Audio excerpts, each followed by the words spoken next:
গণঅভ্যুত্থানের সময়কালে যে গণহত্যা সংগঠিত করেছিল শেখ হাসিনা, তার দায়ে যে ফাঁসির রায় হয়েছে শেখ হাসিনার, সেটা যেন কার্যকর করা হয়। মামলার রায় হয়েছে শেখ হাসিনার, কিন্তু শেখ হাসিনা মামলার রায় এখনও কবে কার্যকর করা হবে তার কোনো দিশা আমরা দেখতে পাচ্ছি না। আজ 1 জুলাই, 36 জুলাইয়ের 2 বছর পূর্তির প্রথম দিন।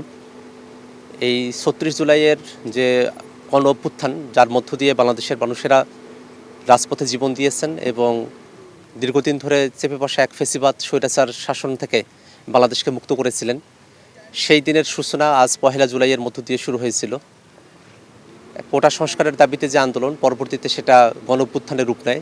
বাংলাদেশের ছাত্র জনতা, বাংলাদেশের বিভিন্ন পেশাজীবী, শ্রমিকেরা, প্রবাসীরা সকলের অংশগ্রহণে যে অভ্যুত্থানের মধ্য দিয়ে আমরা নতুন এক বাংলাদেশের যাত্রা শুরু করতে চেয়েছিলাম, সেই বাংলাদেশ 2 বছর পরে এসেও আমরা এখনও পর্যন্ত পুরোপুরি অর্জন করতে পারি নাই। আমাদের শহীদ পরিবারের যারা সদস্যরা আছেন, তারা তাদের পরিবারের সদস্যকে হারিয়েছেন। যারা আহত যোদ্ধারা আছেন, এখনও অনেকেই হাসপাতালগুলোতে কাতরাচ্ছেন, যারা এখনও পর্যন্ত পুরোপুরিভাবে সুস্থ হয়ে ওঠেন নাই। সরকারের তরফ থেকে কিছু সাহায্য সহযোগিতার কথা বলা হয়েছে, কিন্তু যেটা এখনও পর্যন্ত অপর্যাপ্ত।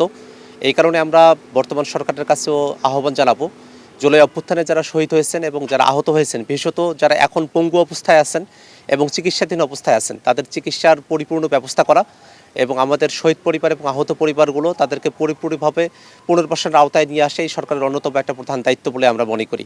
এবং পাশাপাশি যারা এই অভ্যুত্থানের সময়টাতে গণহত্যার জন্য ফুটেলা একটি নাবিল পণ্য, সমস্ত ধরনের পরিকল্পনা করেছেন, গণহত্যা করেছেন, বাংলাদেশের মানুষদেরকে হত্যা করেছেন, একেবারে গুলিবর্ষণ করেছেন এবং তাদেরকে পিটিয়ে হত্যা করেছেন, পুড়িয়ে হত্যা করেছেন, হেলিকপ্টার থেকে গুলিবর্ষণ করা হয়েছে। শেখ হাসিনা সহ এই আওয়ামী লীগ সরকারের যারা এখানে অংশগ্রহণ করেছিলেন, আইনশৃঙ্খলা বাহিনীর যারা এই হত্যাযোগ্য অংশগ্রহণ করেছিলেন, যারা স্বপ্রণোদিতভাবে এই গণহত্যায় অংশগ্রহণ করেছিলেন, তাদেরকে যেন বিচারের আওতায় নিয়ে আসা হয়। ইতিমধ্যে মামলার রায় হয়েছে শেখ হাসিনার, কিন্তু শেখ হাসিনা মামলার রায় এখনও কবে কার্যকর করা হবে তার কোনো দিশা আমরা দেখতে পাচ্ছি না। আমরা সরকারের কাছে আহ্বান জানাবো, ভারত সরকারের সাথে আলাপ আলোচনার মধ্য দিয়ে শেখ হাসিনাকে দেশে ফিরিয়ে নিয়ে এসে গণঅভ্যুত্থানের সময়কালে যে গণহত্যা সংগঠিত করেছিল শেখ হাসিনা, তার দায়ে যে ফাঁসির রায় হয়েছে শেখ হাসিনার, সেটা যেন কার্যকর করা হয়।